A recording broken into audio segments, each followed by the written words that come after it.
പ്രധാനമന്ത്രി നരേന്ദ്രമോദിയുടെ നോർവേ സന്ദർശനത്തിനിടെ ഓസ്ലോയിൽ അരങ്ങേറിയ അപ്രതീക്ഷിത സംഭവ വികാസങ്ങളും അതിനെ തുടർന്ന് സോഷ്യൽ മീഡിയയിൽ ഉയരുന്ന വെളിപ്പെടുത്തലുകളും വലിയൊരു അന്താരാഷ്ട്ര ഗൂഢാലോചനയിലേക്കാണ് വിരൽ ചൂണ്ടുന്നത്.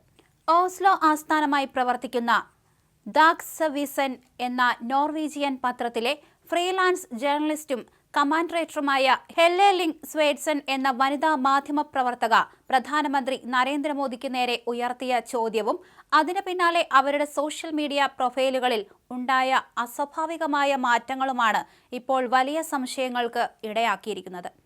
പ്രധാനമന്ത്രി നരേന്ദ്രമോദിയും നോർവേ പ്രധാനമന്ത്രിയും തമ്മിലുള്ള സംയുക്ത മാധ്യമ കൂടിക്കാഴ്ചയ്ക്ക് ശേഷം ഇരു നേതാക്കളും വേദി വിട്ടുപോയ സമയത്തായിരുന്നു നാടകീയ സംഭവങ്ങളുടെ തുടക്കം.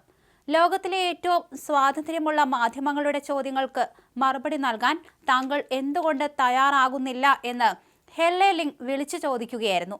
പ്രോട്ടോകോൾ പ്രകാരം ചോദ്യോത്തരവേള നിശ്ചയിച്ചിട്ടില്ലാത്തതിനാൽ നേതാക്കൾ പ്രതികരിക്കാതെ മടങ്ങിയെങ്കിലും ഹെല്ലെ ലിങ് ഈ ദൃശ്യങ്ങൾ എക്സ് പ്ലാറ്റ്ഫോമിൽ പങ്കുവച്ചതോടെ ഇത് അന്താരാഷ്ട്ര തലത്തിൽ വലിയ വിവാദമായി മാറുകയായിരുന്നു.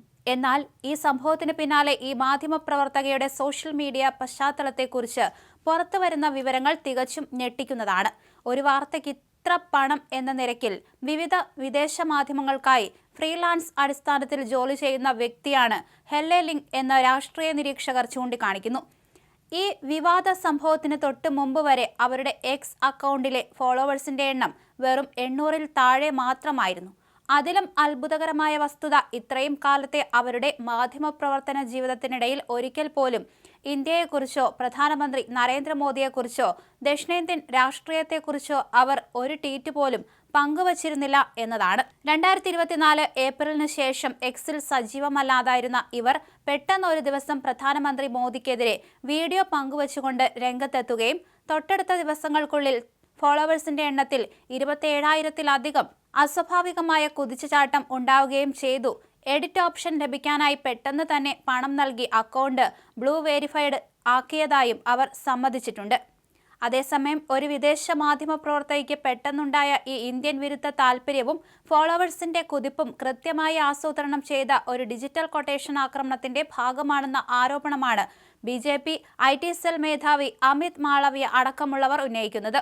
ശക്തമായ ഭാരതത്തെ തകർക്കാൻ ആഗ്രഹിക്കുന്ന വിദേശ ശക്തികളുടെ കൈക്കൂലി വാങ്ങിയാണ് ഇത്തരം മാധ്യമ പ്രവർത്തകർ പ്രവർത്തിക്കുന്നതെന്നും ഇതിനെ കോൺഗ്രസ് അടക്കമുള്ള പ്രതിപക്ഷം പ്രോത്സാഹിപ്പിക്കുകയാണെന്നും BJP ആരോപിക്കുന്നുണ്ട്.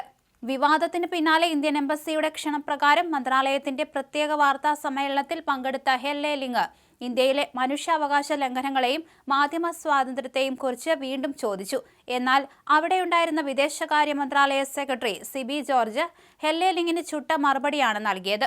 കോടിക്കണക്കിന് ജനങ്ങളുള്ള ഭാരതത്തിന്റെ ജനാധിപത്യ സംവിധാനത്തെക്കുറിച്ചോ വലിപ്പത്തെക്കുറിച്ചോ വൈവിധ്യത്തെക്കുറിച്ചോ യാതൊരു ധാരണയുമില്ലാത്ത ചില അറിവില്ലാത്ത NGOകളുടെ റിപ്പോർട്ടുകൾ മാത്രം വായിച്ചാണ് വിദേശ മാധ്യമങ്ങൾ ഇത്തരം അജണ്ടകൾ ചമയ്ക്കുന്നതെന്ന് സിബി ജോർജ് തുറന്നടിച്ചു.